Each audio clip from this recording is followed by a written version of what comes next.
Let's talk about the Kara by RAMA WORKS. The Kara is an HHKB layout 60% keyboard by RAMA. Before we dive too deep into this review, I'd just like to let you all know that I build all of my keyboards over at twitch.tv/Manoli Visuals. We have a lot of fun and I would love to see some of your faces in chat there. Also, if you like this video and you'd like to see more keyboard reviews or short films, please be sure to like this video and subscribe. Cheers, my friends. Back to the review. Arguably one of the largest and most unique studios in the keyboard space, RAMA is known for previous builds such as the U80, M65A, and the M60A, the board the Kara was designed after. They're also known for making figures, camera accessories, PC cases, and other such knickknacks. The Kara has at the time of this video been ran at 2 separate times in various colors. I would expect many more to come since this board is made using injection molding ABS, which makes for faster production times than going with the standard CNC machining that most boards do. The board will cost you $160 US, and for an additional cost you can add internal dampeners, an extra PCB, aluminum plate, weights, and back plates to swap out. Something RAMA is known for is their unique packaging and enjoyable unboxing experiences. The Kara is no exception to this, shipping to me with 2 boxes. One containing various accessories for the build, and the other carrying the actual keyboard inside, featuring amazing artwork done by Jean Livonin? Apologies for now for that absolutely botched pronunciation. Anyway, in the first RAMA labeled cardboard box, you will find all the components necessary for your build. First thing I'm greeted with is the RAMA Kara starter kit, which I paid extra for. That includes novel key cream switches and Durock stabilizers for the build. The next package includes a USB-C cable, a switch pooler, and some hardware, the rubber feet that go on the bottom of the keyboard, the sound dampening rubber foam, which I paid extra for, and of course, the RAMA Kara PCB designed by Wilba.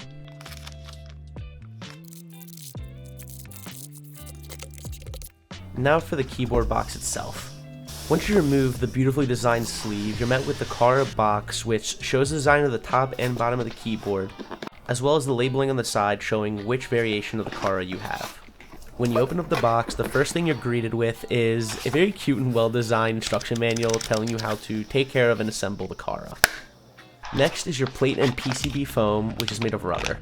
This plate specifically is a polycarbonate, but there is an aluminum version as well. And then last but certainly not least, you are greeted with the RAMA Kara case. It's fitted in pretty snug, so just be careful when taking it out. Before we get into the assembly of the board, I'd just like to touch upon the components that come with it and just the minor details of the build itself.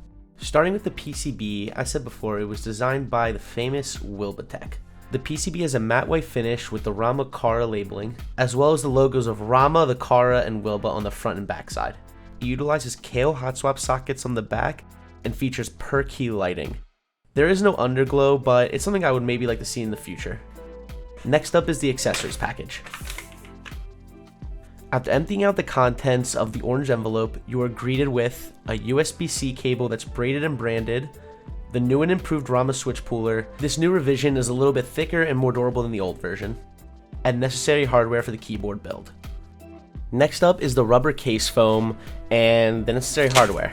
The internal dampener is made out of silicone, and you can get it for about $45 extra. I like it because it makes a more muted sound profile and adds a little bit of heft to the board itself. It also has some very nice RAMA branding, as per the usual.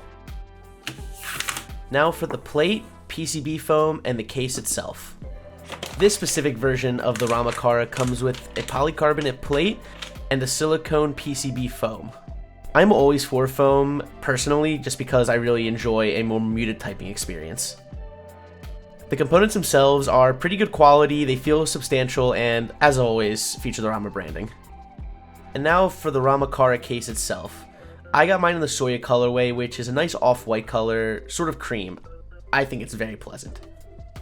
As stated before, the keyboard is made using injected molded ABS plastic, so expect to see more runs of this board in the future. But now, it's time for the build process itself. First, we start with taking off the adhesive protection and putting on the rubber feet. I can't lie to you, this might be one of my favorite parts. It is just so satisfying putting in the perfectly fitted feet onto the bottom of the keyboard. Next up is prepping the PCB. We're going to be using Durock V1 stabilizers for this, and it requires two 2U stabilizers and one 7U spacebar stabilizer. I lube these with 205 grade 0 on the housing and dielectric grease on the wires. Once the stabilizers are screwed in, the next is to install the standoffs. So I actually forgot to put in the spacebar standoff, but just take note that there should be 6 in total. Once they're installed, you're going to lay down the PCB foam in the plate, and then you're going to screw in the tops of the standoffs. For switches, we're going to be using what I like to call black cherry Danishes. They're essentially black cherry pies, but instead of using an H1 bottom housing, we're going to be using an alpaca bottom housing. Not much of a real difference, if I'm being honest with you. Now that all the switches are snapped into place, we're going to go ahead and plug in the JST cable to the back of the PCB. Then we're going to put that aside and grab our Cara case, carefully take off the back plate of it, take out the 4 screws holding down the back portion of the case, rise up the top portion of the case so you can install the plate and PCB, reapply the back portion of the case, and re-administer the 4 screws that you just took out. Once you're finished with that, you're going to bring back the back portion of the case, lay down the silicone sound dampener, and secure it down using the 3 screws it came with. Next up is to secure down the JST USB-C connector. This is done by carefully screwing in 4 individual screws in each of the corners. Then it's time to connect the bottom case to the top using the JST connector and carefully laying it down into place and screwing in the 4 corner screws to secure the whole thing together. Now that your board is fully assembled, all is left is for what I like to think is the best part, putting on the keycaps of your choice. For this build, I decided to match and use ePBT 9009. And as the cherry on top, I used the Metal Unfuck Artisan Keycap by metalkeyboards.no. Now that the board is fully put together, all that's left to do is give you guys a sound test. But as always, take every keyboard sound test with a grain of salt.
Now for the almighty question.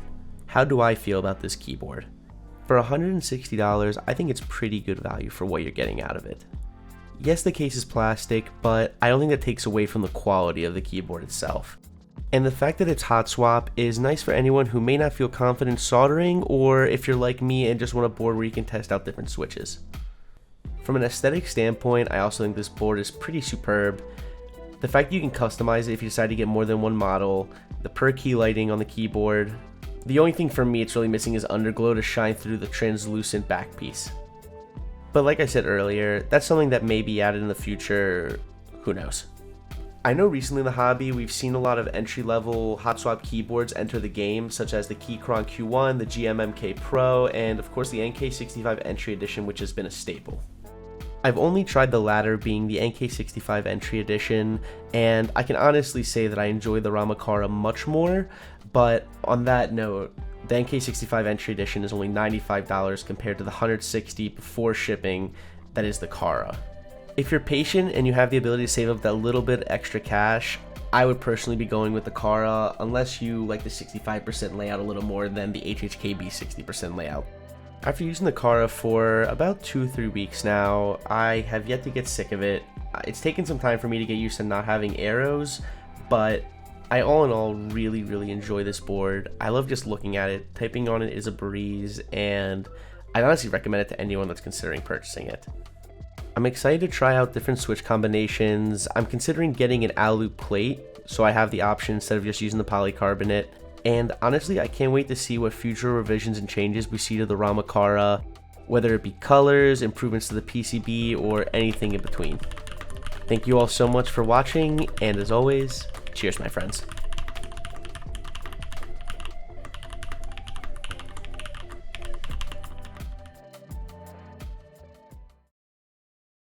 You'll be fine. You're gonna catch it.